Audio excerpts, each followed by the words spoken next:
Hello everyone, मैं दिशा चतुर्वेदी एक बार फिर से स्वागत करती हूँ आप सभी का अपने चैनल स्टडी एचआरएम बाय दिशा चतुर्वेदी पर। आज हम मैनेजमेंट को समझेंगे। मैनेजमेंट, उसका एक्चुअल में मीनिंग क्या होता है। नेक्स्ट, फेमस स्कॉलर्स ने मैनेजमेंट की क्या क्या डेफिनेशन दी है। इसके अलावा मैनेजमेंट की इम्पोर्टेंस क्या है। इन सभी पॉइंट्स को इस वीडियो में अच्छे से क्लियर किया जाएगा। बट आगे बढ़ने से पहले इस चैनल को सब्सक्राइब कर लें इस चैनल पर अपलोड हुए सभी वीडियोस आप इजीली सर्च कर पाएँ। तो आइए स्टार्ट करते हैं आज का topic, what is management. Management का मतलब है अपने डिज़ायर गोल्स को, अपने ऑब्जेक्टिव्स को अचीव करने के लिए जब हम अपने अवेलेबल रिसोर्सेज का इफ़ेक्टिवली और एफिशिएंटली तरीके से यूज़ करते हैं तो वो मैनेजमेंट कहलाता है। अब ये तो हुई एक इंडिविजुअल की बात, बट जब ऑर्गेनाइजेशन की बात होती है तो जो ऑब्जेक्टिव्स होते हैं, जो गोल्स होते हैं वो काफ़ी बड़े होते हैं और एक इंडिविजुअल के थ्रू उन ऑब्जेक्टिव्स को पूरा नहीं किया जा सकता। उसके लिए कई सारे इंडिविजुअल्स की ज़रूरत होती है। तो जब हम एक ऑर्गेनाइजेशन में मैनेजमेंट की बात करते हैं तो हमें कहना चाहिए कि management is the act of getting people together to accomplish desired goals and objectives using available resources efficiently and effectively. सो किसी ऑर्गेनाइजेशन में डिफरेंट इंडिविजुअल्स को साथ लेते हुए किसी कॉमन ऑब्जेक्टिव पर वर्क करना और अवेलेबल रिसोर्सेज का समुचित दोहन करना ही मैनेजमेंट कहलाता है। अब ये रिसोर्सेज क्या होते हैं? रिसोर्सेज वो मीन्स हैं, वो माध्यम हैं जिनके द्वारा हम किसी कार्य को पूरा कर सकते हैं। मैनेजमेंट में इसे 6 M's भी कहा जाता है। तो यहाँ हम जानते हैं कि what is 6 M's of management. यहाँ money, man, material, method, machine and market, ये सभी मैनेजमेंट के 6 M's हैं जो कि किसी भी ऑर्गेनाइजेशन के लिए काफ़ी क्रूशियल हैं और जिनका आपस में तालमेल बिठाकर ऑर्गेनाइजेशन के उद्देश्यों की पूर्ति करने का काम ही मैनेजमेंट है। अब हम कुछ फेमस स्कॉलर्स के द्वारा दी हुई मैनेजमेंट की डेफिनेशंस को ध्यान से पढ़ते हैं।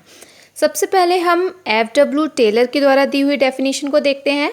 Management is the art of knowing what you want to do and then seeing that it is done in the best possible and cheapest way. Taylor management को एक आर्ट बताते हैं और उनका मानना है कि मैनेजर का वर्क है कि वो अपने गोल को पहचाने और उसको करने के लिए चीपेस्ट वे ढूंढे, यानी कि जो संसाधन हैं, जो रिसोर्सेज हैं, उनका समुचित उपभोग करके बेस्ट रिजल्ट प्रोवाइड करें। सो टेलर अपनी डेफिनेशन में मैनेजमेंट को चीपेस्ट वे में बेस्ट पॉसिबल रिजल्ट की बात करते हुए दिखते हैं। इसके साथ साथ वो मैनेजमेंट को एक आर्ट बताते हैं। वहीं कूंट्स ने भी अपनी पुस्तक द मैनेजमेंट थ्योरी जंगल में मैनेजमेंट को एक आर्ट बताया है और उन्होंने अपनी डेफिनेशन में फॉर्मली ऑर्गेनाइज्ड ग्रुप की बात कही है। ये एक इम्पॉर्टेंट टर्म है इनकी डेफिनेशन में जो कि स्टूडेंट्स को याद रखना चाहिए। पीटर ड्रूकर ने अपनी पुस्तक द प्रिंसिपल्स ऑफ मैनेजमेंट में मैनेजमेंट को एक मल्टीपर्पज़ ऑर्गन बताया है, यानी कि एक ऐसा ऑर्गन, एक ऐसा सिस्टम जिससे कई सारे पर्पज़ों को सॉल्व किया जाता है। जैसे कि मैनेजमेंट के थ्रू सबसे इनिशियल लेवल पर वर्कर्स एंड वर्क को मैनेज किया जाता है, उसके बाद मैनेजर्स को भी मैनेज किया जाता है एंड फाइनली ओवरऑल बिजनेस को मैनेजमेंट के थ्रू मैनेज किया जा सकता है। मैरी पार्कर फोलेट ने भी लोगों के थ्रू काम करवाने की कला को मैनेजमेंट कहा है। Lawrence A एप्ले sense of attainment and sense of satisfaction की बात करते हैं, यानी उनका कहना है कि मैनेजमेंट का वर्क है कि दोनों ही लेवल पर एक sense of attainment and satisfaction provide किया जा सके और रिसोर्सेज को इस तरीके से गाइड किया जा सके कि जो सर्विस प्रोवाइड कर रहा है उसका मोरल हाई रहे और उसको एक सेंस ऑफ एक्चुअलाइजेशन हो, अटेनमेंट हो कि उसने कुछ बेटर प्रोवाइड किया है और जिसको प्रोवाइड किया है यानी कि जो कस्टमर है उसको भी सेंस ऑफ सेटिस्फैक्शन हो कि वो एक बेहतर सर्विस को प्राप्त कर पाया है। हेरोल्ड कून्स एंड ओडोनेल ने किसी ऑर्गेनाइजेशन में एक ऐसे इन्वायरमेंट के क्रिएशन एंड मेंटेनेंस को मैनेजमेंट कहा है जिसमें डिफरेंट इंडिविजुअल्स ग्रुप में वर्क करते हुए एफिशिएंटली एंड इफ़ेक्टिवली वर्क कर पाए और उस ग्रुप के गोल्स को अचीव कर पाए। What is management and definitions of management के बाद now we are talking about importance of management। जब मैनेजमेंट की बात होती है तो मैनेजमेंट के through effective utilisation of resources होता है। किसी भी कंपनी के जो डिफरेंट रिसोर्सेज हैं मैनेजमेंट के थ्रू उनको मैनेज किया जाता है, उनमें तालमेल बिठाया जा सकता है। जो रिसोर्सेज हैं उनका इफ़ेक्टिव यूटिलाइजेशन मैनेजमेंट करता है। The second point is to incorporate innovation, क्योंकि मैनेजमेंट ना सिर्फ एक साइंस है बल्कि ये एक आर्ट भी है, जिस वजह से नए नए इनोवेशन होते रहते हैं। इस क्षेत्र में मैनेजमेंट के क्षेत्र में नए नए आइडियाज़ आते रहते हैं, नए कॉन्सेप्ट्स इसके अंदर इनकॉर्पोरेट होते रहते हैं। नए प्रोडक्ट्स, नए मेथड्स, उनको किस तरीके से इम्प्रूव किया जाए, किस तरीके से एफिशिएंसी बढ़ाई जाए, किस तरीके से एक्सीलेंस को अचीव किया जाए, इन सब के लिए लगातार इनोवेशंस होते रहते हैं मैनेजमेंट के क्षेत्र में। The next point is development of resources.